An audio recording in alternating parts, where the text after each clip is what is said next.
Yo, Bitcoin Jam. Hey, PBJ, what's going on? Another Friday upon us. Another Friday. Another week where nothing happened interesting in the world, right? Very boring. Very boring macro, very boring tech all around. And I didn't even make it out here, I think, once this week. So my last thing was over the weekend when we were doing the hackathon. Me too, actually. I had a lot going on this week. Which is unfortunate. I love it when we get to make it. Actually, there's a hackathon? Have we talked about that before? Hackathon. So the hackathon, I think, was a huge success.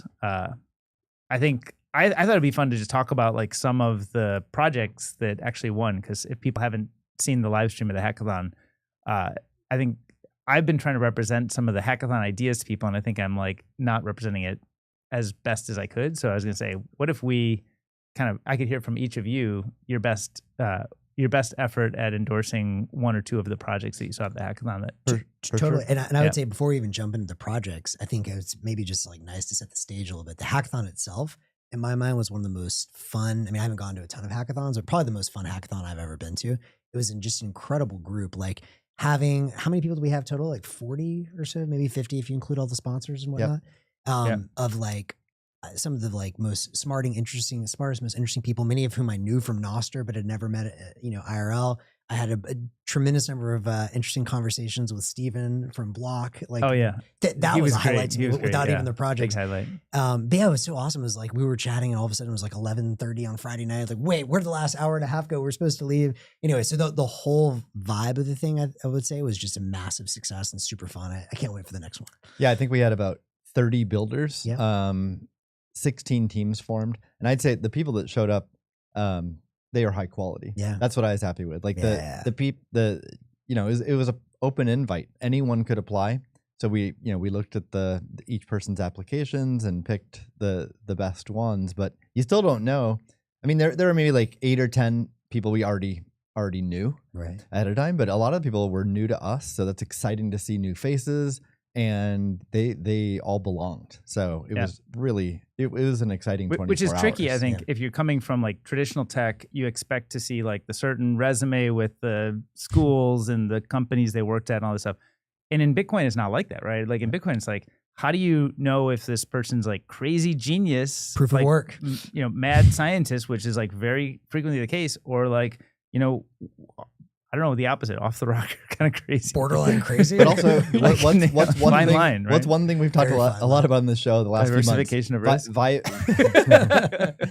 coding, right? And I think that is a huge change. So we definitely had a lot of developers show up. But we also had people who are not developers, people who had an idea, we had people show up who have a couple months of vibe coding experience, so they're actually like elite vibe coders. Yeah. We also had people show up that had never vibe coded and they don't know how to code. So we had the full range, and I think hackathons are going to be completely different moving forward. Totally. We'll get into talking about what the winning projects were, but just the fact that they were built and functional within 24 hours is amazing, I think. Yeah. So let's talk about those projects. Yeah, let's talk about our favorites. What Who were wants to kick us off? Max, you can start. Okay. Well, so I guess when we introduced Hackathon, there were two kind of broad categories we talked about. The vibe coding with Bitcoin payments using AI, that's awesome. And there were some really cool projects with that. Shout out, I forget, I'm terrible with names. You guys are going to have to help me with this. But there was a student, I believe, that came that, to your point, had never coded or vibe coded, and actually had a pretty cool, sort of financial literacy app built around teaching about Bitcoin. That was inspirational for me. And Billy Joe, that flew out from South Korea, also did like proof of walk, showing you that you could check in at different places. And those were inspirational just because it proved to me like, hey, anyone really can do this. And there's no excuse anymore. If you have an idea, now is the time to build an app, integrate Bitcoin, Lightning payments. They all got them working with native payments. So that was super cool to see. Obviously, you guys are probably going to talk more about Mat's project as well. He was the elite vibe coder, but I love what he was trying to do in, establishing a norm of gratitude and bringing the Google reward system. Oh, that was super cool. So the vibe coding stuff was cool. For me, though, the thing that got me most excited was this sort of second category of projects, which is something we've been discussing on the show for a while, which is the idea of autonomous digital life. So this idea of, can you have AI agents that are able to profitably operate a business, or whatever you want to call it? They're able to take some action in the world that yields more Bitcoin than they spent, and then potentially pay for their own life via GPUs. And so two projects really stuck out to me there. One, which won, of course, both the Audience Choice Award, which was awesome that we had the audience voting, and first prize was Lalu and Jason from Lightning Labs, and they had the Agentic Fuzzing League, which was I guess, what I would call a bot that can look for bugs in your code and continue to fix that, doing fuzz testing. And you have to pay using L402 every time you want to do it. That was really cool. And of course it's Lalu. So every time you see that dude walk in, you're like, yeah, like if I were competing, I'd be pretty sad about that. But he's next level. But I would say the project that got me probably most excited overall was the one that got second prize. Unstuck was the name of it, Unstuck AI. And there was a couple of cool things about this project. The gist of the project is, and it also won the most sci-fi, and I think you'll understand why, that it sort of inverts the narrative of, AI is working for humans and has humans working for AI. So this is cool. It could also be freaking horrifying. But the way it works is the AI, let's say a model is trying to, complete a task. And let's say you're asking it to, I don't know, run the mints, like we've talked about, run the cashew mints. And in the process of running the cashew mints, maybe it's registering a domain name, or maybe it's, I don't know, launching a Cloudflare instance, whatever. And it runs into a CAPTCHA.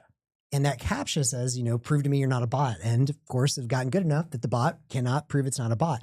So what they had to do is quite genius. They took a screenshot of the CAPTCHA that needed to be completed and then posted it as a job on Nostr, which is open to anyone, and let people, I think, bid on how much they wanted to pay for it. You could also just do direct payments, obviously, in the future. And it's crazy. And then someone could literally solve the CAPTCHA, literally take a screenshot, and they had all that tooling built out, give it back to the AI. The AI pays them. Now the AI goes back to its original task and can get around the human piece. And so there's many, many applications for where that could go. But I don't know. I just thought it was a really creative idea, really clever, pretty terrifying. And the second thing that was cool for me about that was, as we were watching this presentation, because we had 2 rounds of judging. The first round of judging, we kind of had science fair. We went around and talked to people. They showed us the projects. And as we were watching, the guy was just like super impressive. And he was explaining all the stuff he built. And his partner it was a designer, made it look really nice. But I'm like, wait, whoa, this dude is smart as fuck. Like there's no way I don't know who this is. And then it just clicked on me, like his photo I recognized from Nostr. I'm like, oh, you're Dustin from Nostr. This guy I've been following closely from over years. Like, yes, I've been wanting to talk to you. I was like, me too. Awesome. And anyway, so that led to us then having a lunch the next day. And we've talked a lot about building decentralized intelligence on Nostr. That's its own rabbit hole, but that was a real treat for me. Steven and I also had a similar moment where Steven, who you'd mentioned. Not me. Not you, not Steve, but Steven. Add it in. We were like hanging, we're jamming. I think we were talking for like an hour, and we were just like flowing with each other's brainstorming, just going back and forth. It was just like, heaven. And then we're like, wait, check out like on Nostr, like follow me on. And we look on Nostr, and it turns out we're each already following each other. I'm like, awesome. Oh, you're that Steve SI or whatever his name was on Nostr. Yeah. So it's fun to bump into a real life Nostr mutual. Yeah. Not even know it. Yeah. I also loved Unstuck AI for all the reasons you said. I don't have much more to add, but it's again just incredible. Not only the concept, but what they built and got working in 24 hours. I found incredible. I'll talk a little bit about the third place winner, which is Supersonic. Couple of guys, including Austin, who I know watches the show. He actually learned about the hackathon through the show, cool. and came and competed. And I thought what they built was like practical, useful, and they got it working. So Supersonic, it's a podcast player that they used AI to identify ads within the podcast and the time segments of those ads. And then if you want to skip those ads, you can like click the Supersonic button in their app, pay some Bitcoin, and then it would just auto skip those ads. So who doesn't want that value add? And it only costs like what, 10 Bitcoin or something? It's something like it was like I think a very small amount. Charged 10 Bitcoin. Yes, with the B Bitcoin symbol. But yeah, I thought that was and again it was like seemed fully functional. Yeah. So pretty cool what they built. Then fourth place, although I don't think that was disclosed, but the fourth place project was Alpha. But one of we had 7 judges, 3 of us and 4 other people, who looked at all 16 projects. It was like a science fair style. I'm telling the audience this, obviously. You guys know this, but we did a science fair style where the judges got a 3-minute presentation from each of the 16 projects. We all then independently scored them across 3 criteria: how complex the project was, the execution quality of the project, and then sort of like swag factor and how on theme it was. Like, I mean, the theme was you got to incorporate Bitcoin somehow. So we did that. We then got down to the top 5. Those are the 5 that presented publicly through a live stream. And then the judges did another round of scoring. So the 4th place project was from Mat Balez, who's a friend of ours. And he's not a programmer, but he's been doing a lot of vibe coding, kind of like DK, the past few months, and just through DK's journey. And we talked about Miles Suter and Matt. Just watching the 3 of you, I've seen how you've leveled up your skills over with each project and using different tool chains. And so what Matt can build is pretty incredible without touching a line of code. The project there's 2 projects we should discuss. One which is what he submitted and got judged on, and another he tried to get working, couldn't get it working, but I think would be interesting for us to talk about. The one that was judged, it was called Bitcoin High Fives, and it was the inspiration was sort of like give gratitude to people, but he previously worked at Google, so did David and I. One thing Google had was like peer bonus. Like if you wanted to give a bonus to a colleague or peer, it didn't need to be in your reporting chain. You could just be an individual contributor. It didn't matter who you were, just an employee. If you wanted to give a peer bonus to someone else, you could just do that. You could just go to the internal website and give a peer bonus. And I think it was material, like $100 or I think it was like $1,000 something. Yeah. Or I don't know. I mean, it was like, I don't know. It was it was meaningful. It wasn't like, in early 2000s dollars. It wasn't. Yeah, it wasn't like. It wasn't like. Clarify, you're having the company pay the peer bonus. Yeah. All you have to do is endorse the thing. You don't have to pay the thing. Yes, but that was a thing. Yeah. And it was like. You're probably right. I bet it was $100. It was more meaningful than like a sticker, right? Yeah. So, and there's no real tool or mechanism to do that within your Bitcoin teammates, right? Bitcoin teammates, so you're not under one company. It's just Bitcoin colleagues around the world. We work with each other on different projects, or we admire people's work in Bitcoin, and that could be developers or people like influencers or thought leaders or however you're contributing to Bitcoin.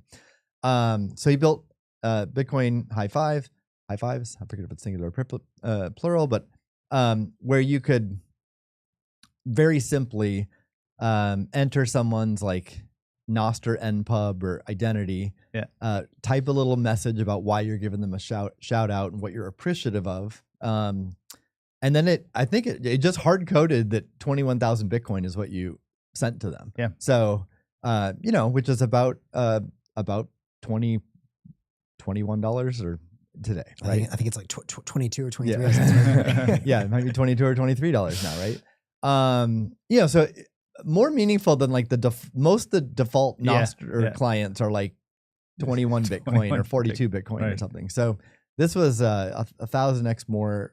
So it's more substantial. And then as part of that Nostr post, it had the Bitcoin payment code in the post. So if other people saw it and wanted to also pile in, they just click a button and they could pay as well. Yeah. So he vibe coded this whole thing, didn't touch a line of code, got Bitcoin payments working in it. I thought it was like a really cool concept end to end. And it's also live. So I'm gonna start using it. Do you know what is the URL? Does he have it deployed to something, or it's on Replit, or he does have it deployed? It was something with high fives. We'll have to include in the show notes or in tweet. We'll tweet it out what the URL is. Hiv.es. It looks nice, and one thing I want to pause and mention on this as well. So first of all, he did a great job in that. It was like I like this idea of normalizing sending more value.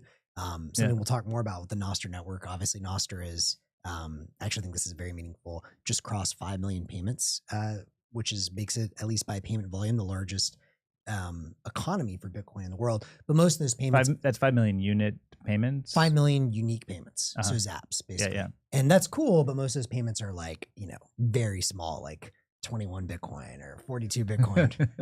Peer pressure, huh? Sats Bitcoin, whatever you want. But anyways, the point is, I really like this idea of normalizing, like, okay, this can be used for larger payments. Well, that's cool. But the bigger thing I would love to hear about, and I don't know how much I want to, go into detail on this now, but my understanding is that prior to this and vibe coding, you know, Matt was obviously very into Bitcoin, was not as much of a Nostr guy, but he built this whole thing around Nostr. So that was super cool for me to see. Yeah.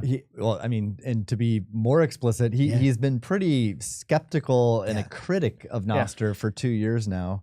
And I think he's largely viewed it through the lens of like a Twitter clone. Social media. And like, oh, there's no way it will overcome the network effects of Twitter. And we all agree. I think we all agree with that.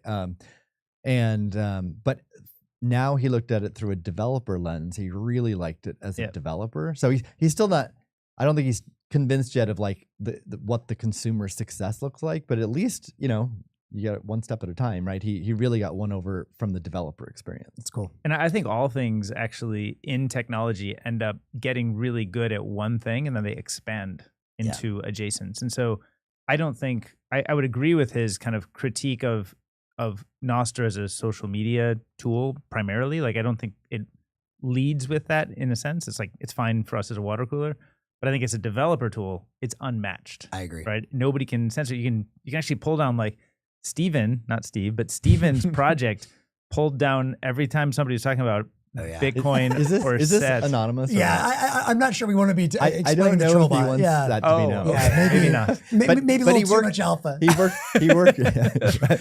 I didn't know that was that a bad thing or it's all good. I don't know if he does. But okay, I won't. But it's a cool project. Point is, Nostr's permissionless. You can do some crazy shit. You can pull pseudonymous, anonymous, whatever. Now everybody's gonna want to know. DK, in which case you're doxxed. We're just helping market it. But the point being that you can develop anything you want, and if you have enough people developing enough different things on that, eventually it also becomes a place to talk, right? So in a sense, it doesn't have to lead with the place to talk. It can be lead with a place for infrastructure-y type projects, for developer projects. Yeah. Yep. Other thing on Matt's that I want to mention is, and I asked him as a follow-up at the panel, but he did both Nostr and Bitcoin, and he did it on Replit agent where it was managing all the secrets for him. Yeah. So you don't have to really understand cryptography or public-private keys for the most part. You can probably get away with mostly not understanding that even, and all you need is an idea and the ability to direct this machine, which is, I think it's like a huge deal because like understanding secret management and stuff is a little bit more of an advanced topic even than just like basic web development, right? And he was able to do all of that just with Replit, and it was managing the secrets for him. Yeah. And I asked Matt as a follow-up there at the hackathon, I haven't followed up with him since, but for videos or tutorials to kind of like explain it like at like we're five, exactly how he did it. Yeah. I certainly hope he's going to do that. Also, Moritz from Alby was here, and which was awesome, by the way, having all of our other sponsors and, you know, tech partners, whatever you want to call it. But I think Roland on their team vibe coded a vibe coding platform so you can one-shot Bitcoin Nostr stuff. He was showing that off to me as well. So anyway, so I think we're reaching a point where, you know, we're getting better tools. The limiting factor right now, I think, is education. Also looking at our homie DK right now, who's a superstar vibe coder. But I really think that as we get some of that, like, just like, okay, Matt, show us exactly how you do that in like under an hour. And like, then I think anyone, I mean, like, I just think there's gonna be a Cambrian explosion. Like seeing what he built, like just to reiterate, he built an application that integrated Nostr and Bitcoin payments, and he didn't touch a line of code. He's not a developer, and he did it within a 24-hour hackathon and built a completely working product. It was, and you actually made this point, Steve, and I think it's a really good point where, you know, there were a lot of studs at this hackathon, a lot of like superstar studs, but even some of the developers that were maybe playing with more complex stuff struggled to finish projects and whatnot, whereas the vibe coders got it all done. So it was almost kind of a weird, for the first moment, I thought, holy shit, like this might be like the new technology or energy source where if you don't use it, even if you are a good developer, you might get left behind. I do feel if you're a strong developer, but you aren't embracing new tools, a 24-hour hackathon can be a real challenge. And we did see some quality devs not even be able to produce what they had hoped. Yeah. Now, at the same time, a lot of vibe-coded apps, if you really want to launch them, have them be secure and scale them, you still want real developers to build it out.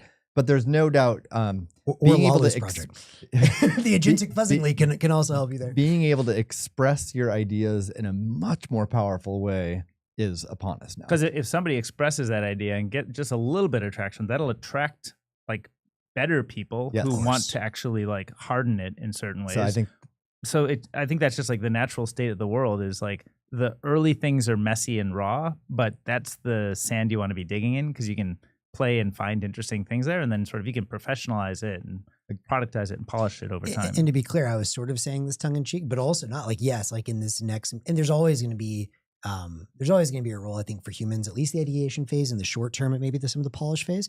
But I actually think the point of what Lalu was trying to build with the Agentic Fuzzing League really was, you know, I think, what was his quote that you tweeted about? The S in vibe coding stands for security. Exactly. So like the use case for something like the there is no S in vibe coding. For the Agentic Fuzzing League project was like, can you take these super cool prototypes that are hacky as hell and like, can you like make them production ready? So I think the AIs will do that too.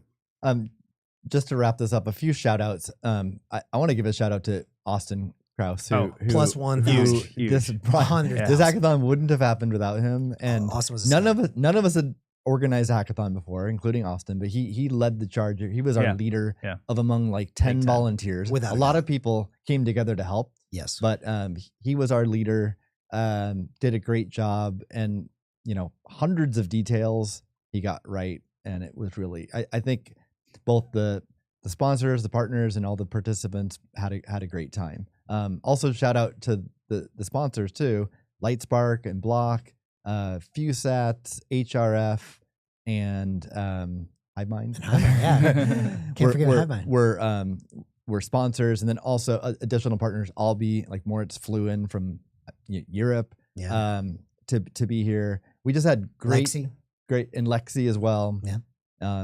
I think Philip is here all night long. So we just had great support, and we're still collecting survey results to see. We asked participants which tools they used, but just from our own judging, we definitely saw lots of Goose usage, lots of Alby usage, lots of Spark usage, and I know Lexi got.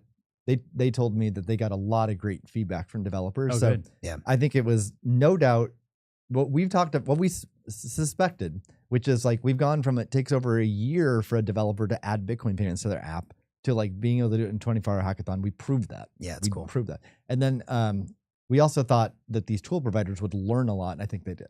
Yeah. And I think one of the things that I would emphasize that I really liked about the hackathon was that people were not trying to necessarily take Bitcoin in new directions, but they were building applications that assume we have a native internet money. Yeah. And that's kind of like, I think, lost on some people. So some people are just casually explaining the hackathon to, and they're like, oh, Bitcoin, that sounds kind of limiting. Why would you require people to do Bitcoin? But it's like, we're not trying to encourage innovation of create a new money, create new features on top of your own new money. We're saying money's solved. Like, let's build new features that assume that the internet has money. And it's kind of like a bit of a mindset shift from, crypto, Web3, kind of all that kind of narrative. Yeah. And I think we all want to help Silicon Valley understand that. And so we're going to keep talking about it on this show. Yep.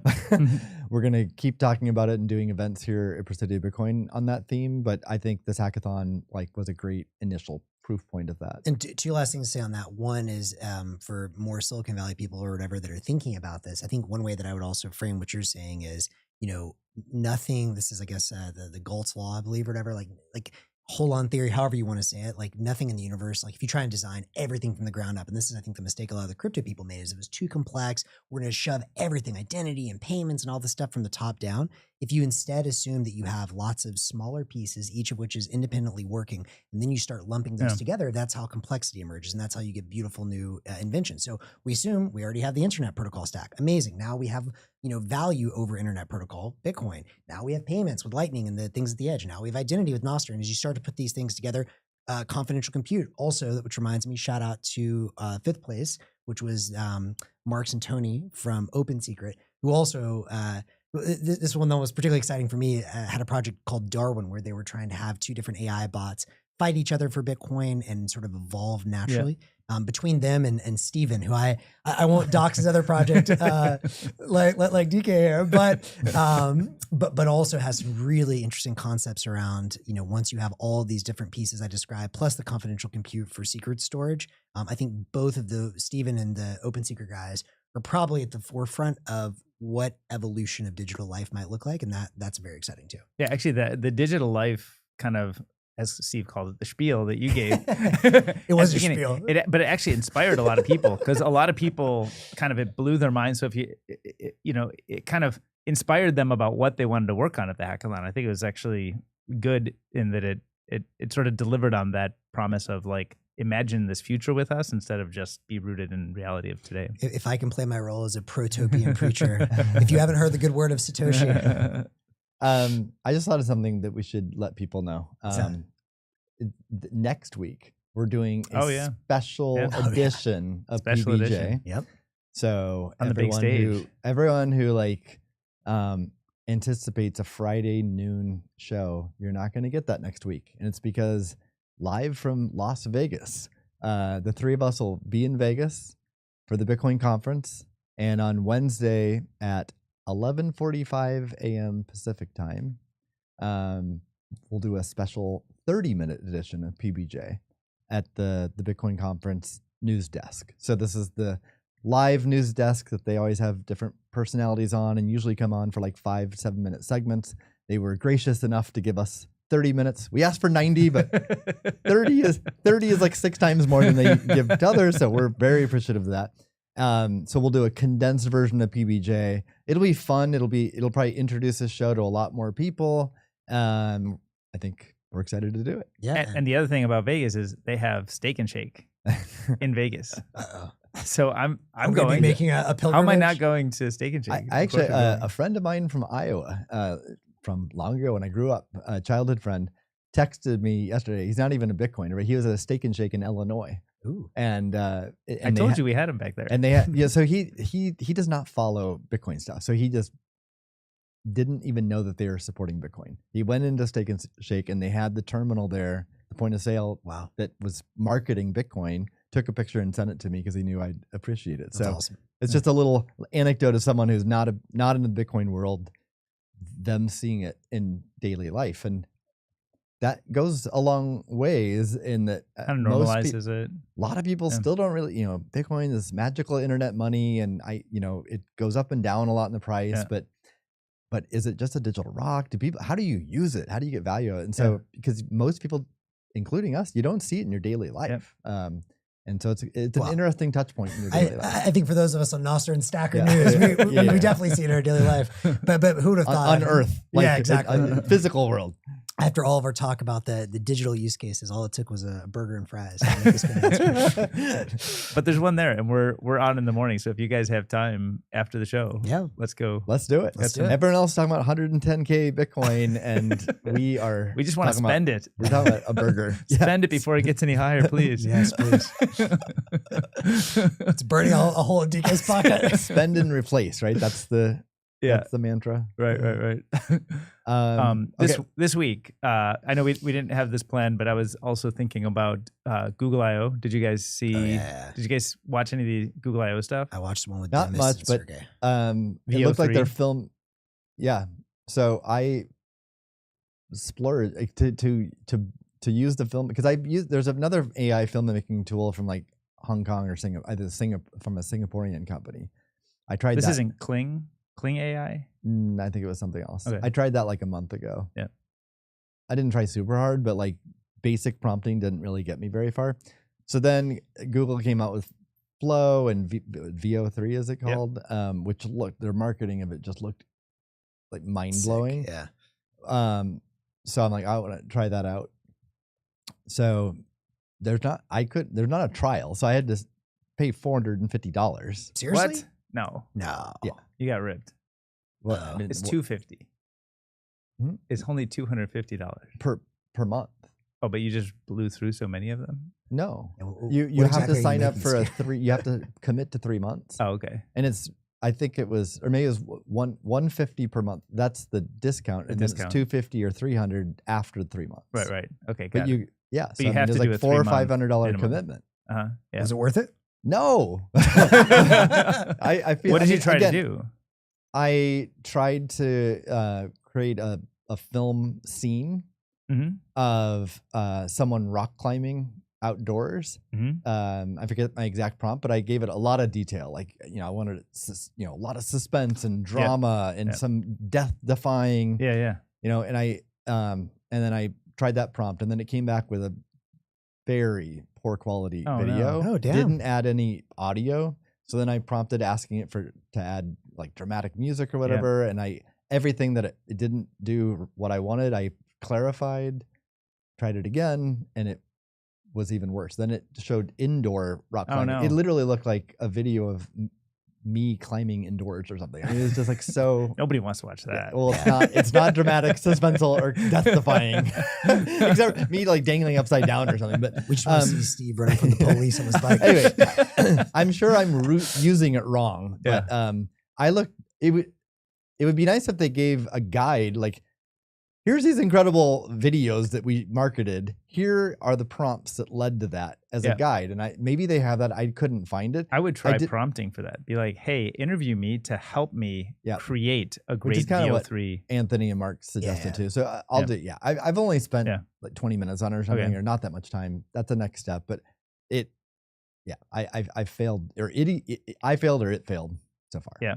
But you've seen the demos at least. Yeah, the demos are just they're mind-blowing, amazing, because you've got like looks like Hollywood production video, and it's got audio. You've got sound effects of like the tiger walking through the snow. You've got comedians. You see the comedians? No, there's comedians telling jokes, like they just all fully generated. The jokes were generated. The comedian, the voice, just up there on a mic. It's really great. I look forward to figuring out how to. The other thing that was interesting to me, it's interesting, even though I in many ways love technology, like I in many ways don't actually use it, but I love thinking about technology. And I saw the thing that also blew me away from Google is I think they're winning on all of like the like sort of important benchmarks. I think they're now number 1 and number 2, or I'm not sure which benchmark this was, but on our singularity, a lot of people are claiming Google's now 1, which seems a bit premature, but the biggest takeaway to me was that the number 2 model was their condensed version, sort of optimized around the edge. And not only that it was excellent, but that it was extremely cheap. And I think, as I think about where sort of the AI wars or the race or whatever you want to call this headed, I think there's always been a question of, does Google have, the leadership, the cojones, so to speak, to actually ship? We'll see. But what they do have is obviously incredible technical talent, but I think people are starting to see some of the advantages coming out with having their TPUs, their own chips they've been designing for over a decade. And really what I thought Apple was going to do, which is optimizing for on-device, which I'm sure they're doing with Android. If they can get these models to not only be, an order of magnitude better than others, but an order of magnitude cheaper, it seems like Google's in a really good spot. So what's another AI player? Oh, God. OpenAI. So a topic I know Speaking of IO. We've been wanting to talk about. The opposite of the Angel Dimas. We've been wanting to talk about Worldcoin. I might have been rebranded World, but let's just call it Worldcoin to be very clear. Okay. We've been wanting to talk about that for a while. Given the news of Sam Altman and in OpenAI acquiring Johnny Ive's company. I mean, I didn't research a lot, but for $6 billion, $6.5 billion, a lot. Yeah. Okay. I don't even know the substance behind that, other than Johnny Talent Ive acquisition. is a famous person. But big signing bonus. I kind of a quick sidebar there. When Bill Belichick and Tom Brady won like 6 Super Bowls together, there's always the question of how much of it was Tom Brady and how much of it was the genius coach, right? Well, then the next year, Tom Brady went to the Buccaneers and won the Super Bowl. We got an answer. There's no question Tom Brady is the GOAT. And I'm not even like a Tom Brady or Patriots fan, but like, I don't see how you can question that. Yeah. Belichick, did he have a winning season after that? I don't know. So maybe at North Carolina he'll win. But harsh. Anyhow, but he woke up and chose violence. So there's many angles we can go on the Belichick story, including his new girlfriend. But anyway, let's stay on topic. Do you not know about this? No, what's the deal? He's dating like a 22-year-old. He's like in his 70s, right? And he's dating a 20-year-old girl. Anyway, Belichick. That's for another show. Yeah. But I liken the Belichick Brady to like Steve Jobs, Johnny Ive, like at Apple. And so I guess this will be an opportunity. I mean, has he done anything interesting since Apple? I don't know. I literally don't know. So but maybe not. So like this maybe is an opportunity to see like, what did he do at the startup? What's he going to do paired up with OpenAI and with Sam Altman. It appears they've built some kind of AI pin, like from the movie Her. It's called Her, right? Yeah. I don't know if it's an earbud though, or if it's a device that you pin to your clothes or you place on a desk. I'm not sure what this product is. Did you guys see that at all? I think it's not announced. I think it's just a vague meeting of the minds, not like here's kind of what the product is. TBD. So, I mean, the whole wearable space is a whole other area we can get into sometime. Yeah. And, do you have any opinions on that? Well, I spent 4 years of my career working on Google Glass, right? So in wearables, so have a lot of thoughts there. Definitely can speak to what doesn't work. What doesn't work. I'm an expert at what does not work. Did you hear Sergey was on? They did a special interview with Sergey from Miami. I think the All In folks had him in Miami or something, and he was talking about glass and kind of the rebirth or recoming of what that could be. Yeah. Actually, a really funny story at the hackathon this past weekend. One of the teams pulled out a photo of them. They bought Google Glass over 10 years ago, and they still have that photo. Didn't you guys have Tom Cruise jumping out of a plane or something? we did. Yeah. Some episode we'll have to go through a lot of my Google Glass and Sergey stories and stuff. But one of them, yes, someone jumped out of a plane, landed on a high rise in San Francisco, they landed on the Moscone Center, then did some bike tricks on the roof, and then scaled down the wall, and then ran onto the stage of Google I/O. It all worked. Right, the video's still on YouTube, I bet. Yeah, and then there's a live stream of the whole thing. Right. The number of permits required to do that was insane. It wasn't just FAA. It was multiple agencies within San Francisco, because no one had ever skydived over San Francisco, the city, before. Wow. That's crazy. So, that's not to mention the aircraft. Was it aircraft carrier or whatever was that part of the launch? We purchased barges. Holy shit. We'll have to we'll have to go into that sometime. That'd be a fun one. There's a lot of good stories there, but anyway, I brought that up just because for any kind of wearable, I definitely have hot takes on it. But it's more, if I knew the formula for what's going to be successful, well, maybe I would have been successful in the past, or I'd have some great vision. But I definitely know what things I'm really skeptical about. So I remain bullish on something that goes in your ear, is somehow on your head or face. Really hard to solve, and 15 years after glass, no one's done it yet. And so it might take another 15 or 20 years. I don't know. But something that's not near your face will be challenging, just from how do you get output out of audio? So like the movie Her, and with a basically like AirPods on steroids, that I think has promise.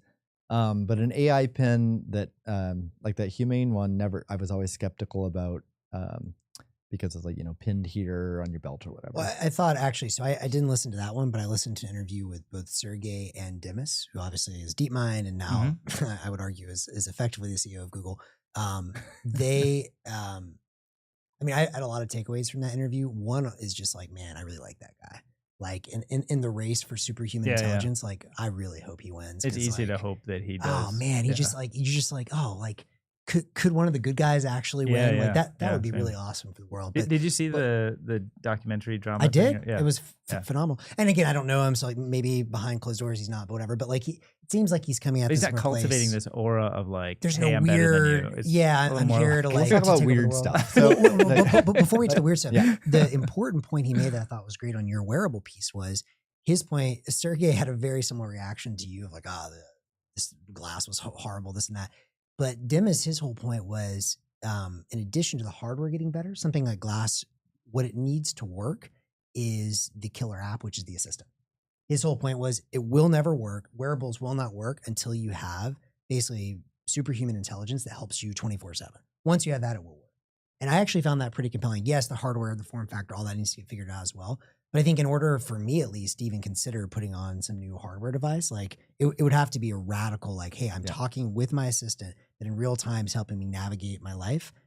That's what we need. And that's certain. I mean, the technology today with LLMs compared to 2011, it's night and day. Like in 2011, Google asked, we had voice control. So you could tell it, take a picture, you could do searches. It was good at understanding what you're saying, but it had to be a proper grammar and structure. And then you gave it a specific command and you got a specific result. So it could do that. But now it's just like you can just be very naturally speak to a computer, and then it can give you, obviously much better results. So anyway, but let's talk about the stuff that maybe concerns us a little bit. So, yes, there's going to continue to be developments around wearable computers and computers that are like always listening and tracking what you're doing. There's also, development of AI, and like one thing that OpenAI, well, it's a separate entity, but Worldcoin that Sam Altman's involved with, they launched a new token a few years ago, new cryptocurrency token. So that, it's a pre-mine. It was a pre-mine token. So I mean, like out of the gate, just that alone, the three of us don't like it. Do we even know? Is it on Ethereum, or is it its own blockchain, or? Yeah, I don't think it matters. I don't know. I actually would be curious. It's on a MySQL database. It doesn't matter. Pre-mine token. That's for me the litmus test. I think for you guys, our audience that are Bitcoiners, it's their litmus test too. Our audience who's Silicon Valley people, maybe they don't quite know why we feel that way, but that alone is. I think, could you represent, like, if you were coming from a different perspective or not as tuned into this, and you said, like, why are you the one to decide what anybody should be allowed to work on? Let creative, let 1,000 flowers bloom. Let creative people create different things. Like, why not? Well, I do have the attitude that people can work on what they want to work on. So people can create new tokens and do pre-mine tokens. And I don't think there needs to be a police to stop them. I'm not going to stop them, and but I would advise no one like investing in that or using that. I think, but it also depends on the application. So, because another framing of that question from someone from Silicon Valley in particular would be like, isn't this just like the new form of equity? Mm-hmm. And like, don't we need to fund development or something? Because like you Bitcoiners are always talking about begging and pleading for like donations to open source projects. So why don't we just fund this the way we know how to, which is investors fund a new idea, they get equity, or in this case, they get tokens that can increase in value. That framing, that resonates with me, and I suspect us. We're all investors. We're on cap tables. Like, we believe in that, but it's very different. And for me, crosses like an ethical line, because one difference here is we've seen time and time again with token projects that you can exit and get liquidity and exit your initial position, not even before product market fit has been achieved or any value creation, but even before a product's been built. There's been many tokens that literally you just dump it on retail and it's just a gambling casino, and there doesn't even need to be any software behind it, let alone actual, societal value created. So it's produced incredible returns for venture capitalists and the founders, but how much value to society compared to like the value that Google's brought to society, or Facebook or Uber, or name any company, so that's why I have an issue with it. I would go yes, agree on all of that. And by the way, most of these sort of venture capitalists that got into the crypto game, it's a very sad and slippery moral slope to watch, because they effectively become hedge funds, not venture capital funds. Like, to me, venture capital in the lockup, like, you wait till you get some liquidity event. That's a feature, not a bug. Once you start being able to get liquidity from day one, to your point, and like, yes, there obviously are like illiquid markets, and like you can do that a little bit, take stuff off the table, but it's not like a public exchange, right? And that obviously creates perverse incentives where all of a sudden it's like, hey man, what if we just like have the right marketing spiel? This thing 10x is like, fuck it, we're out. And I think that's what we've seen from, I would say, basically all of the funds that have participated in this. But that's a separate story. I would take it a step further and say, in preparation for some of our discussions today and in the future about the future of Bitcoin, the world on a Bitcoin standard, I've been looking at some books that I've been meaning to read for a while. One of them, I want to give a shout out to Allen Farrington and his co-author on Bitcoin is Venice. Fabulous book. Absolutely fabulous. Like, a couple of the chapters I've read.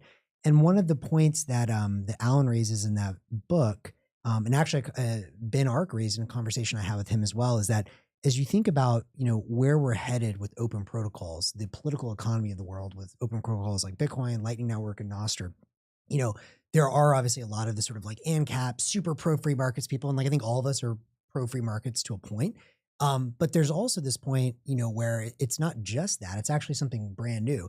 It's in a way, Ben Ark used to go by BTC Socialist, which is a sort of incendiary and like firebrand name. But I think the point he's trying to get at is it's also looking at, in addition to free markets, the idea of what I would call stateless socialism, which is the idea of essentially having public goods without having a mega state to control the public goods.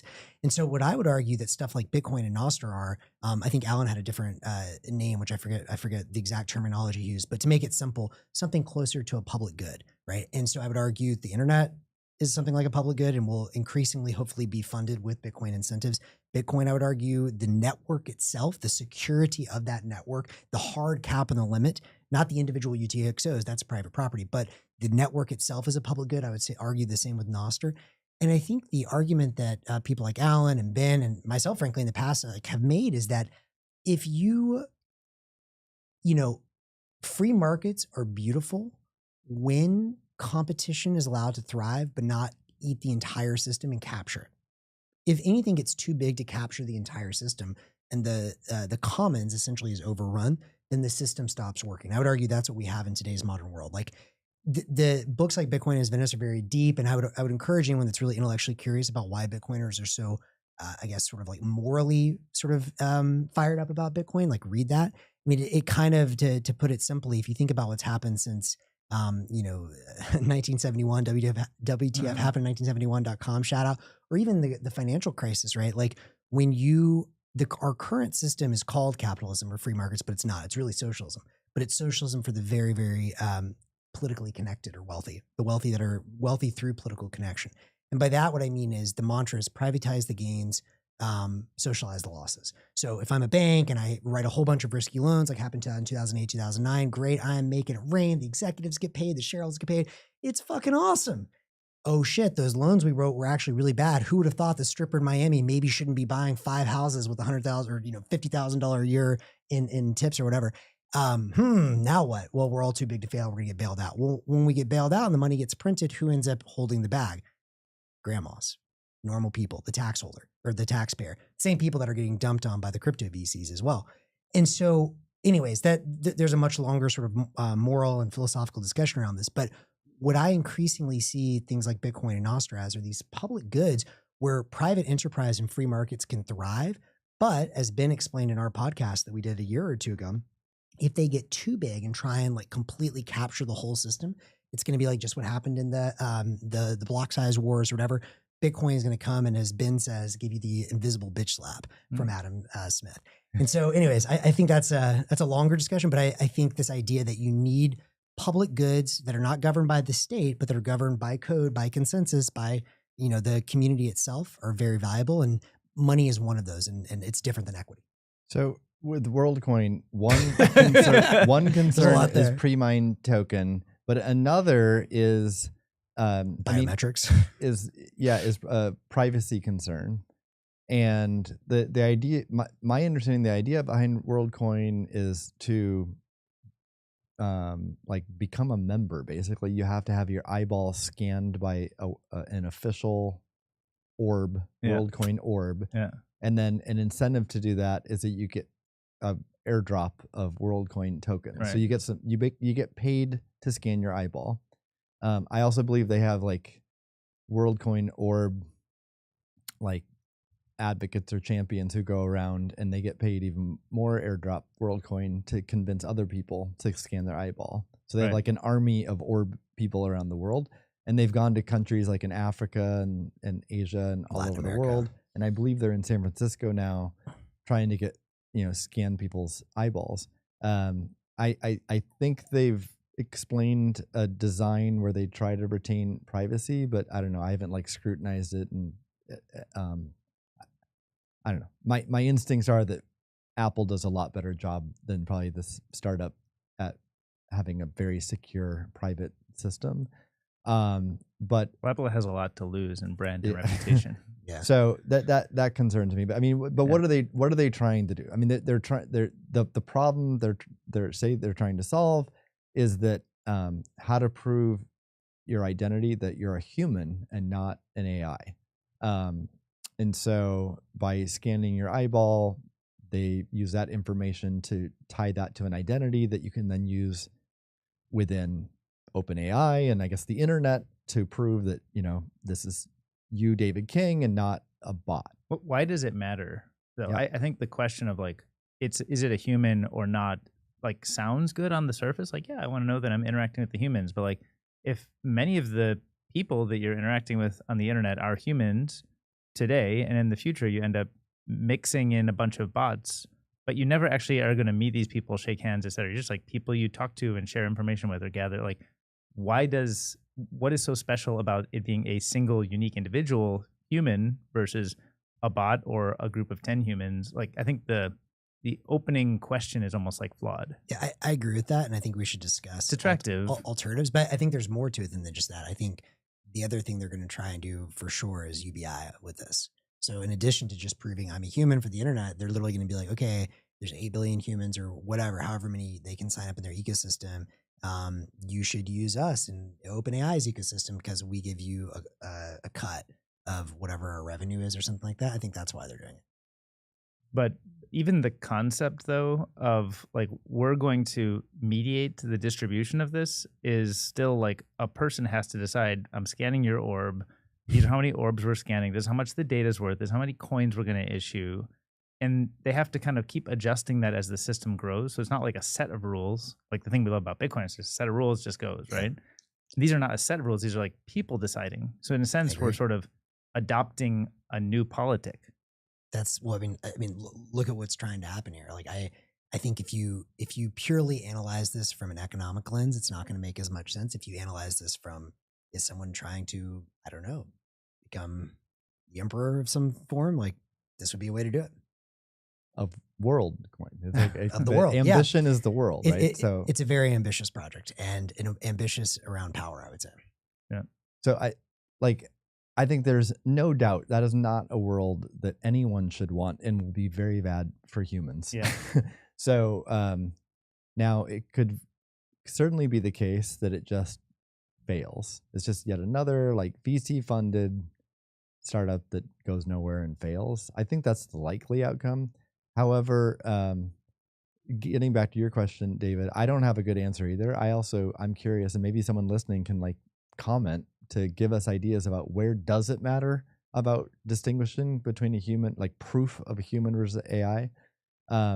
If somehow that proves very important, and then people around the world do adopt this because it's the only solution available to get past this, that would be scary. So I think in future shows, or like what we should be thinking about is like, one, where is it actually needed?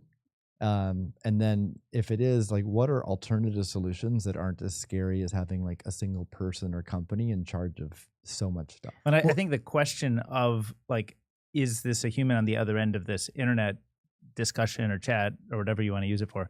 I don't think that's broadly that important. But I do think knowing when I'm talking to Steve or when I'm talking to Max that I'm talking to Steve and I'm talking to Max, I think that is important.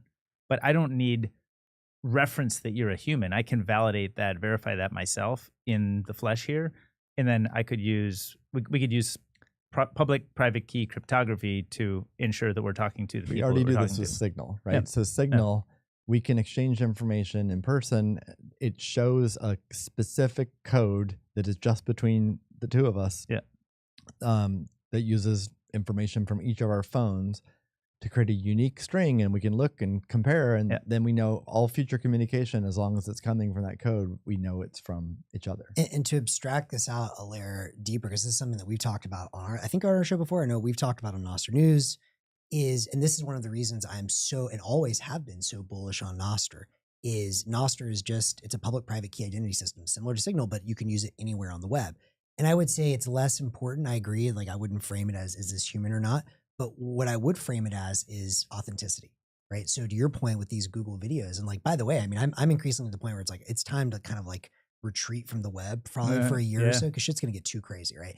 And so just a year, like you think it's going to be fixed a year from now? Well, I mean, hopefully, if the Nostr community has something to do with it, I certainly hope so. But you know, forget human or not. If I see a video and I see this is DK talking, or I see this is Jack Dorsey talking, or whatever, now that the models have gotten so good that you can literally just make up literally anything. Like the golden age of deepfakes was already upon us, and man, it just went on steroids. And it's going to get way worse in 6 months, and then way worse in 12 months.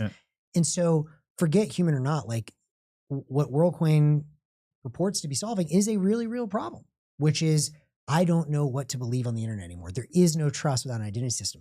There's two approaches you can take to solve this problem. Approach number one is have a centralized entity control the identity. That's what we've done in the past with either governments or corporations. That's what we have with OAuth and servers from Google and Facebook and Twitter and whatever. That's one path. And they're trying to do it from a private company. Now, obviously, the problem is whenever one administrator, one company, one government, whatever, administers that whole identity, I'm sure they'll have a consortium and this and that. But like, if one entity is controlling it, there always remains tremendous opportunity for abuse. That's the whole point of things like Bitcoin, right? Is anything that's done in secret where there's a centralized ruler you have to trust, there's a potential for abuse. The alternative is to have it grounds up. And this is what I love so much about Nostr. And the reason I'm so bullish on it is this concept, one, that any note you sign or any note you post, you have to sign. As long as I know Steve's key, his pub key, and I see it signed with his private key, assuming Steve didn't lose that key, and we'll eventually figure out solutions to that with rekeying and stuff like that, then that's the only thing I'm going to believe on the internet other than seeing him IRL. Similarly, there's this adjacent concept of the web of trust, which has gotten me so excited about Nostr. And this comes from the early cypherpunk days with PGP keys. PGP keys was trying to do the exact same thing as Nostr in a sense, but it was too complex. And so I think, maybe at max 50,000 people or something have ever used it over 20 plus years. Nostr, we know, we have hundreds of thousands, if not millions of people that have at least gotten a Nostr key for the first time in their life. And so we're already very sort of ahead of that curve. But the point is you can have these emergent and contextual webs of trust where you say, hey, when it comes to, knowing what's going on with Google releases, well, if I see that DK and Steve in particular liked or zapped a post or follow someone, I'm going to weight that much more heavily because I know these guys were at Google and knew something about that. If I see, Austin was telling me about Italian food or something. And I'm like, okay, Austin probably has good taste in Italian food. And I see he rated a restaurant. I'm going to give that additional weight. But the point is your identity is not one thing and fixed and it's not controlled. It's contextual. It's bottoms up and decentralized. And that's the vision of the world I want to see. So, and anything else on where, I think future shows will talk a little bit more about identity and AI and Worldcoin, but anything else we know about now that are concerned or thoughts? I worry about, this, I think it's a sort of a famous quote. Was it one of the Berkshire guys, I don't know, Munger or whatever, where he said, in the short term, the stock market is a voting machine. In the long term, it's a weighing machine. Which do you know that quote? Have you heard of it? Yeah, I don't know who. Which I think I always take that to mean kind of like in the short term, it's really about, in a sense, what do people believe? And in the long term, it's what is true. And the thing that I feel like all of tech to some extent, when I got excited about tech initially, it was like, because you can build things, you make things and bring something from your head into reality. And that was what's exciting about it. But we've gotten so far down like the financialization of everything, big long-term dreams that need a lot of support to be able to have, to be able to be built, that like a lot of tech has become more like a social consensus building machine instead of a weighing machine, right? It's more of like a voting machine. And I feel like Worldcoin is like kind of a very strong example of like people say, oh, like, wouldn't it be great if we knew what was a human versus what was a machine? Yeah, on the surface, that sounds good. So it's easy to sort of trick people into buying into a system because it has a really simple, on the surface, attractive message. But if you start to peel back a few layers, you start to see all of the problems with it. Like, well, I'm contributing my biometrics to some dystopian overlord who gets to control the flow of funds and stuff. So I think like there's a broad story here of like, how to think better about these simple messages you get. And even on the the Johnny Ive thing, I think a little bit it's like on the surface that sounds like, oh, got great collaborator, inventor of the iPhone, or whatever you call it.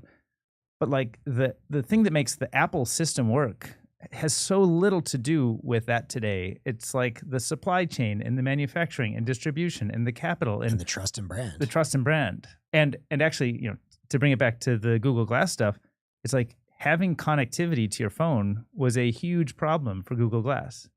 And so I don't think it's just bring a few people together and make the magic. I think there's think about the system behind it and who's building that system, and are you going to be able to compete at that system?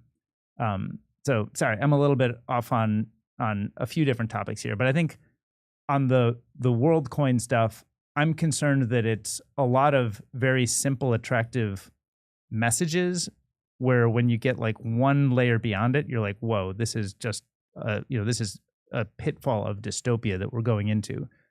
And so I would like to see a world where we don't adopt those. I would never touch one of those machines. And I think like it's mostly just a lie being told. This is coming from the person who has their like a code on their palm scanned. Yeah. Didn't he share that with us a couple weeks ago? Yeah, and I was thinking about that because it's like that's also pretty scary. I think that's a scary future, but I also think that it doesn't purport to be anything else. It's like I do intend to use this card with this service provider, and they're simplifying my payment experience. So like, yes, it can get dystopian.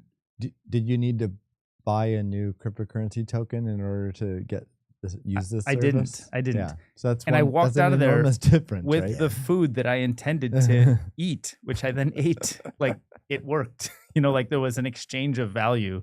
Whereas this thing is kind of like, hey, get some of my cryptocurrency token that I just made up, and I'm going to issue more. It's like, okay, we've got the federal U.S. Treasuries and the Federal Reserve all over. I think the other concern about this is like if someone were just doing this out of the blue, even if it were a successful entrepreneur, I would kind of agree with your take. It's just going to fail. Like there's no, but like this is a little different because if OpenAI wins the AI race, which is, I mean, they're one of like 4 contenders, 5 contenders max. I mean, this is going to be a very valuable service, and like a lot of people are already using OpenAI. How many do they have? Several hundred million. So it's not like they're starting from zero, and they've got many of the most powerful backers in the world. And I would just say it would be a little bit concerning if they win the race and the only way to use it becomes a Worldcoin. Like, okay, that's not a great outcome. Well, I don't think that's the most likely. I think it's nice that we've got DeepSeek and open source, XAI, got Llama, and all kinds of alternatives that are going to not be controlled, or that are going to create a check on any kind of controlled central systems. Kraken. All right. Our next topic. Yeah. What did Kraken announce this week? xStocks, is that what it's called? That's the name of the service within Kraken. Yeah. So it is. I only know the high level, but I think the whole topic is interesting. Yeah. The high level, Kraken introduced a new service where people around the globe can get access to equities like Tesla stock and Google stock that's been tokenized on a Solana platform. They partnered with some company. I forget the name of it. It's called Backed, I think. Okay, yeah. But not the other Backed. But the idea. I mean, I think Uniswap has had trading of stocks. People have created it on that DEX. And didn't Abra do something like this? Yeah, actually, a while back. Abra was the original. Like several years ago, I thought. We should talk more about that because I think they actually had the correct approach, but too early. But a few things that I think would be interesting to discuss. One, I assume they got SEC approval for this. I assume they didn't. It's not. You can't do this in the US. Oh, okay. Yeah. Well, they've just been. I mean, you might be right. I only said that because they are regulated by the SEC. Company. They've been sued numerous times by the SEC, so they're clearly like they interact with the SEC and has some sensitivity there. So obviously, there's a new administration now and a new head of the SEC. It's a very different environment, but just interesting that they took such a bold move to launch this product. So I don't know. Well, that's one thing, and then two is just like, is this good or bad for the world? For who is it good for? Who's it bad for? What are the pros and cons? I actually, so 2 things I want to address is who it serves, and then the actual technology they're using to serve. Because I think those are two different and both important points. For whom it serves, I definitely saw firsthand there's real demand for this. So when I lived in Mexico, all of my friends there, unless they were like super wealthy and had like accounts in Miami or something, like let's say 90% did not have access to US equities. All of my friends wanted to buy, interestingly, Tesla. And none of them, or Apple or Google, but mostly Tesla. And none of them were able to buy Tesla. And it's a real shame because if they had bought Tesla, they would have over 10x. And so it's just super unfair, right? That you can't access the deepest, most interesting, innovative capital market in the world just because you got born in the wrong place. So I think the problem it's solving for most of the world, that's a real problem. It's real. I love that. I think it's awesome. It's fair. Yeah. In terms of doing it on Solana, I mean, I get Solana is faster and it's got some adoption today. To me, I think it's interesting. I always see all the other blockchains as kind of like test nets. I guess it's cool in the sense that it will prove if there's demand, if they can do it legally or not, whatever. But I think in the long run, the thing I'm much more interested in with all of these, let's say, other instruments besides Bitcoin is who's going to be able to bring it in a way that's interoperable with Bitcoin. This is the same with stablecoins, right? So we've talked about, are we going to have stablecoins on top of Bitcoin, the Lightning Network, something like Taproot assets? Is it going to be through Spark? Is it going to be through building Lightning Network bridges, which I still think is a huge opportunity between the Bitcoin network and the Solana network, whatever. There's all these ways that can happen, but I think this product becomes much more interesting if you can tap Bitcoin liquidity, if you can use the Lightning Network for instant final settlement. To your point, Abra, back in 2018, I was looking very closely at their product. And I think Bill Barheit was he was just too early and way ahead of his time. And shout out your homie Sunil. I know he had some part to play this as well. But basically what they were creating was contracts for difference on top of Bitcoin. So I think it was like a 2 of 3 multi-sig where you would have Bitcoin collateral and use that to create sort of in the same way that Galoy does today's synthetic dollars with like long simultaneous long short positions. They would do that with stocks. I thought it was a great idea and it was interoperable with the Bitcoin network pre-Lightning. So it missed out on that. Again, they were too early. But I think that while the Solana thing is cool, I think the big winner in this world, whether it's Taproot assets or Spark or whoever, is going to be the one that figures out what Abra was trying to do, which is how does this interact directly with all of the capital liquidity effects and some final settlement of Bitcoin Lightning. And why? I mean, as long as Bitcoin's money, why does it have to be technically connected to it in some way? Well, I think if you want to get the most sort of liquidity around it, yes. I mean, right now, right, like how do you get in and out of Solana and Bitcoin? Well, you need a centralized exchange. That's fine. And like Kraken, whatever can serve you. But if you wanted to do that and let it go fully emergent, decentralized, you need a way to bridge Solana and Bitcoin directly. One way to do that would be through a Lightning Network bridge between them, which I think is an interesting concept. Another way would just be to bring that tokenized asset to Bitcoin. Do you mean the reason they need to be connected is because you're buying Tesla stock with Bitcoin? Yeah. Okay. And because underneath it, like if you did it the way that Abra was trying to do it, you still get access to all of that Bitcoin liquidity for the same reason that I think stable coins are going to be much more powerful and move a lot more on the Bitcoin network than they do in these. Because again, to me, Bitcoin, everything that comes on top of it is the internet of money. Solana, Ethereum, all these other sides or whatever they are, blockchains are intranets. And intranets are limited in their scope. If you connect to the internet, you have far wider reach. But I guess like, I mean, I have some concerns. I don't know a ton about the details of how it's actually built, but I have a bunch of questions about that. Mm-hmm. And in a sense, I'd rather understand more about what is the hypothesis for how it's intended to work, because I feel like if you can spend money somewhere, you could spend Bitcoin there. You can find some way to convert it into whatever format is needed or something, right? Well, if it's like, a centralized, or let's walk through whatever. Yeah. Let's say I'm a Mexican citizen, upper middle class. I want to buy some Tesla stock. I've never been able to do that before. So now I use some app or service, centralized, let's say, and I'm able to go there and purchase Tesla stock. That's the use case. That's the and use how do case, I yeah. do it? I could pay for it with Bitcoin or with I transfer pesos or it doesn't doesn't matter, any really. payment method. Yeah. And then what I get in return are these tokens that are in a wallet, which I could self-custody or I could have a custodian. I have all those options. And these would be, I assume these are like Solana tokens that represent the stock. So in that scenario, I don't see why it matters that it's on the Bitcoin blockchain. Yeah, right. It would be correct me if I'm wrong, where it would matter is if I want to use a decentralized exchange. Yes. And then it needs to be a smart contract like Uniswap. You basically need Uniswap that's on the Bitcoin platform. And I don't think Bitcoin script supports that today. Like DLCs and what Lava's done with DLCs, which is incredible, it's not powerful enough to do Uniswap.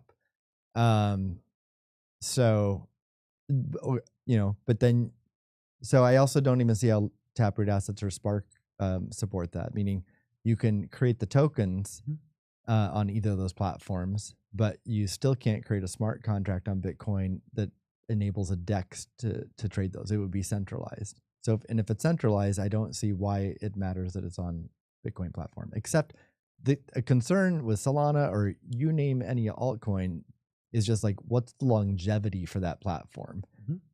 I mean, historically, we've seen platforms come and go. And right now, Ethereum and Solana seem like the strongest two. And Ethereum certainly has been, strong, relatively strong compared to every other altcoin platform for quite a while now. Solana as well. So it's possible that either or both are here for the long run. Also very possible they die. They're not. And they keep getting replaced. And so that's not a reliable system to build stuff on. So to me, the biggest argument for doing it on Bitcoin is that like there's way more confidence that Bitcoin's going to be around forever. So you can build on top of that these other platforms. But I'm still concerned about like those Tesla shares that you want to sell. Let's say somebody in Mexico puts $50,000 worth of pesos into this app. They on-ramp it, and now they want to buy Tesla shares, and so they buy something called Sol TSLA or whatever. Like, is somebody custodying the actual shares in the U.S. and selling them exposure? It's almost like a tether like thing where they're. Well, I don't know if they're custodying in the U.S. and that would be something to sort of drill down on. But my assumption from reading this is that it's the same way Tether works or some of the stable coins, in that someone's buying the stock somewhere, whether that's in the U.S. or offshore, holding it in an account, and then quote unquote tokenizing it, representing it on Solana. What I'm saying, and how do you audit that? Well, exactly, right? So what I'm saying is, I mean, I'm sure there could be some kind of like, I don't know, proof of reserves for the Tesla stock or whatever, but I don't know how that would work. But I actually cryptographic, yeah. I actually think though. No, wait a minute, that's crazy. That was a trick question. I don't know. No, like literally, Tesla stock is issued by the Tesla Corporation. Yeah, but someone make them up and someone can prove like, okay, like I don't know, I bought it on whatever my broker is. I don't know, like a screenshot. I guess that's a terrible example, but no, it's definitely the Tether model. I mean, you're definitely trusting an entity you have to trust hold an entity this. that's going to custody. You could have a Big Four auditor come in and audit and publish things and get a stamp of approval from a government. That's all possible, which does improve trust, but it's definitely, there's no doubt it's not decentralized. It clearly, well, yeah, and there's a trust model there, just like with stablecoins, right? Which to me doesn't invalidate the idea, but we all have to recognize that it's a very different beast than. And how do you know if they're not, testing. like rehypothecating or like lending it out in different ways or fractional reserve? Like every question you're asking, it's the same you'd ask of Tether. Yeah, but so I'm saying, like, why even bother with like a DEX or whatever? It's like, well, and so where I was going with this though originally is if you wanted to go in the more decentralized, like I agree, if you're just going to use the centralized, you trust the company or you don't. But it's sort of like decentralization theater, regulatory arbitrage is what they're going to do. But what I'm saying is you can actually take the Abra approach, what they tried to do back in the day, and do it now, perhaps with like a DLC on top of Lightning, so you actually could build something much more decentralized, which is not like, oh, I have this like fake stable coin or whatever, a stable coin that was issued by a centralized company, but I have a synthetic Tesla position. And that's what Abra was. That's the contract for difference? Yeah. So that you actually could trade decentralized. Now, and I think Uniswap, that's also how it worked on Uniswap. And you don't have to do it in Uniswap. I know we don't have the script today. Maybe one day we'll get covenants and that'll happen. But you could, I mean, just in theory, right, playing around with this, you could do something like, the Nostr order book, where it is sort of a DEX. It's not as perfect, and maybe it's not completely decentralized. You have to have like the reputation piece in there. But I could list like, hey, I'm selling Tesla stock for this much BTC. Here's my signed event, and then when you're selling your Tesla stock, what are you selling? You're selling the contract for difference? Yeah, or whatever the asset is, whether I have the centralized one or the contract for difference, and then I'm saying here's the amount of BTC I would sell. I'm maybe an answer to your question or observation, David, which is why, if you have this trusted issuer that's holding that you're trusting is custodying the actual Tesla stocks, why have a DEX? Well, it could be the case that centralized entity that's being trusted is heavily regulated by governments and regulators who would say that a certain segment of people can't be customers of that company, whether they're from a certain country or whatever criteria. And so they wouldn't be able to transact on this centralized exchange. But with a DEX, anyone can access that. So that would be the value add for a DEX, I think. And so it's not like the DEX is promising you that, you still have to trust the centralized entity, like, is not fractional reserve, not fraudulent, et cetera. You're still trusting that, but you actually gain access to it, and a government can't stop you. And I would also argue on top of that, this was the argument that Lightning Labs made with Taproot assets early on. I think what Spark is going to do with issuing assets on top of the Spark chain is, if you can get some form of the DEX going there, but even if you need to use the centralized exchange, there's just way more liquidity in Bitcoin. Way more people hold Bitcoin. Like if I wanted to use this with Solana, I don't own any Sol. I don't plan to own any Sol. I guess if I had to use it via Kraken, I could transfer in dollars or Bitcoin, convert to Sol. You're saying for paying fees or paying for the good? Either one. Yeah. So it depends. I mean, in the world we live in today, a lot of people buying would just use fiat money, I think. Although if it's, if the market is global, like ex-US, and their local currency, I don't know. I still think they just use their local currency.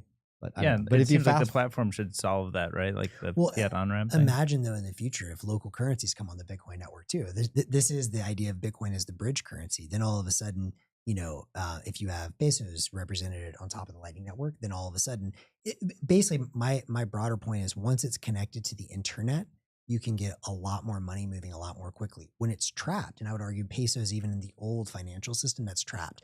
I have to find a way to move that into whatever the platform is, centralized or otherwise, to convert that to the asset. I'm glad we're talking about this because we've wanted to talk about stablecoins for a while, so we'll get into that more in a future show. But also like these underlying platforms, and I'll just summarize where I don't have like strong conviction on this stuff, and I'll just summarize where my head's at. A couple reasons why I can see motivation, and this also extends to like NFTs and JPEGs, God forbid, but like JPEGs, whether it be tokens representing gold or real estate or stocks or NFTs or all these things that can be tokenized, whether you love them or hate them, or stable coins. I mean, there's a lot more love. Most people, not everyone in Bitcoin, but most people get the value of stable coins and think it's a reasonable trade-off. And then, less people, but some people see the value in tokenizing stocks and real estate and gold and assets like that. And then NFTs. There's all these different things. And whether you love them or hate them, at least some people like each of them. But yeah, where should they be represented? Should they be on the Bitcoin platform or another platform?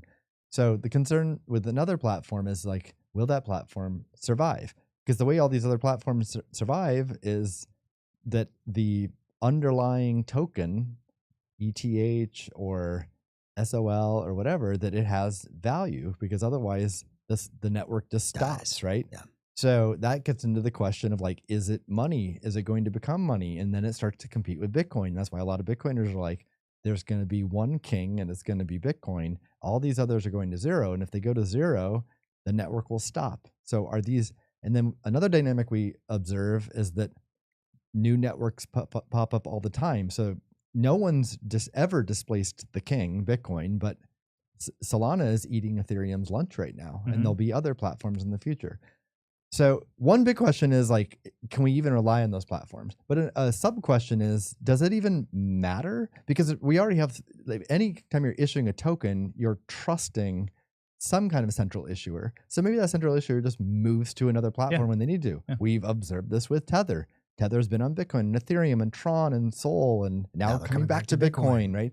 And even on Bitcoin, they're exploring Taproot assets, RGB, maybe they're exploring Spark, who knows, right? They're more than happy to like move around platforms. So does it even matter if the platform is reliable for these tokens? I don't know. So that's one question I have, and like good for future discussion. Then another question we just talked about, which is how much does it matter for the consumer that they can natively spend a cryptocurrency for these assets? And I know that this is like I know Rindell for Taproot Wizards when he left the BitKey team and joined Taproot Wizards, that made me sad. But I was very curious. I have a great respect for him, and I was really curious about like why did he make this move? And he was working on this amazing self-custody product. But you know, my understanding of why he made that move, he loves BitKey and thinks it's important, but he thinks we need to generate more use cases for Bitcoin and reason for people to self-custody. Totally agree with him there. He happens to see like, you know, things like ordinals and NFTs as reasons for people to come to Bitcoin. You know, we can debate that, but you know, there like he thinks there's tremendous value in pricing things in Bitcoin and people paying Bitcoin and having it on the Bitcoin platform to make sure it's all native, so that you don't have to like bridge over to Ethereum or Solana and take the risk of all these digital goods being on other platforms and then just being very natural and economically cheaper just to use the Ethereum or Solana token to transact, and the threat that is to Bitcoin. That's a debate whether that's how big a threat that is, but that's another interesting discussion. Last thing I'll say, sorry, I'm talking a long time here, but last thing I'll say is a concern I have, which I'd say is I don't have conviction on this concern, but I'm worried about the health of the long-term health of the Bitcoin platform. The fees. If we, no, not that. That's another topic. Another concern I have is like, if we bring tokens and stablecoins to Bitcoin, the risk it presents to Bitcoin, and I'll highlight the risk by speaking to a risk that I do have conviction about, which is Circle and USDC on Ethereum. I have conviction that that's an enormous threat to Ethereum. There's so many smart contracts in Ethereum that depend on the value of USDC. It's part of the smart contract. So a lot of capital is locked up into this. So in the future, if there's a contentious fork on Ethereum, fork A and fork B, Circle, the issuer of USDC, and the government can coerce or influence them, has to choose fork A or fork B. You can't, unlike the ETH token where you literally just copy it and duplicate it, and you have the value of it on both, you can't duplicate the dollar. So the dollar goes to fork A or B. So if Circle says we're in favor of fork A, even if that goes against the ethos or philosophy of a lot of people who are into Ethereum, if you've got most of your money wrapped up into that and you lose it all because the smart contract fails, what are people going to do? They're going to follow the fork that the U.S. government wants and Circle wants. That's scary. I mean, I have conviction that that's a real risk. I don't know why it's not talked about more. I don't want that to happen to Bitcoin. And I worry about if one specific stablecoin issuer becomes very popular on one specific platform, be it Taproot Assets, RGB, Spark, whatever, become a risk. That this is a repeat of that. And same with like tokenization of stocks. If that becomes like massive trillions of dollars of value there, and it will mess with miner and the whole Meevil concept. It will mess with miner incentives as well, which could threaten the Bitcoin network and Bitcoin as money. I generally like the idea of encouraging it to be workable off of Bitcoin and use Bitcoin as money to pay for it when you want, but to not actually be otherwise very closely coupled to Bitcoin, mostly for the reasons that you articulate about the risks that it causes you when you have too many people with too much power kind of owning big decisions in the future of Bitcoin. I think these are all very fair, and this warrants probably its own show, but I would just say I think it also depends on your time horizon. Short term, I agree with that, and I think that's why these networks are great as test nets. In the long run, though, I'll just kind of come back to what I say. If we all think Bitcoin is going to become money, money is one half of every trade. If I have to trade and bridge from the money network to another network, that's going to create more friction, and also like how do I know that bridge is actually going to work, right? Whereas if I can have it natively, then I think you're going to have a lot more trading volume in the long run because money is one half of every trade, and like I know it works in there. But there's risks, and we'll see how it plays That's out. far enough in the future too. We don't know what that future Yes. looks like, where these wallets could just do trades for you automatically and get you in and out of whatever you want, so that there is much less friction. And by the way, I still think it's a great idea for someone to build the Lightning Network bridge between all of these other chains. Like you can actually, anything with HTLCs, you can build a Lightning Network on Solana, and then you can actually start doing some of this high frequency trading between Solana and Bitcoin. That's what I would do as step 0, but another show. Yeah, we started a little late, so we have a few minutes left. There's no way we're going to cover our third topic, No. so sorry, we're going to rug pull the audience again. But we can at least in the future. We can set it up though. Let's set it up just so maybe people will give us feedback on what directions they want us to go. Yeah. But I think we wanted to talk about a future world, and maybe this is 30 to 50 years in the future. Think long term. We actually go through hyperbitcoinization, and like the whole world is on the Bitcoin standard, not just for store of value, but daily, it's everyday money. Everyone's using Bitcoin. What does that world look like? And specifically, I mean, we can look at many angles, but the one I think we were most interested in is in the credit markets. Like, what does debt look like in that world? Yep. And whether you're an individual buying a home, whether you're a small business wanting to get started, whether you're a large corporation, there's all the types of different loans, right? Or a government bond, right? Debt market is an enormous market, right? Yeah. Lots of different types of debt. So I think it'd be interesting to walk through different types of debt that exists today, how it works. And in the future, if we imagine we're on the Bitcoin standard, do we even need those certain types of debt? Will they exist? Yeah. If they do, how do the dynamics change given a completely different money system? What should be a great topic. Yeah. I think also largely applying that to like finance in general. Like I think how much the financial ecosystem, there's debt, but like how much that even exists in the future. What is the new sort of reference rate of return, which may come from the Lightning Network? Where does equity play in? Like I know I think we're all very excited about living on a Bitcoin standard, but does that have perverse effects on, incentivizing really early stage entrepreneurs experimenting? I think these are all like unknowns. Max's job is in jeopardy. That's okay. I thought he was the last one of the tastemakers. Mark Andreessen said that the last job standing is venture capitalists. The AI will take over everyone's job except for VCs. That's a convenient take. It's super convenient. But we'll also talk about the opposite. Maybe VC's jobs are in jeopardy. Nah, the last 3 jobs left will be a host of the Presidio Bitcoin podcast. Dude, this is getting replaced this week alone by VO3. They can just get the prompts right. Our background will be like fire, like the whole world's on fire, and this we're is fine. The last 3 talking this about. Is fine. All right, we'll wrap the show with that note. Okay, sounds good. Till Wednesday. Till Wednesday. On Wednesday when we see you on Wednesday from Vegas. In Vegas. Yeah. All right.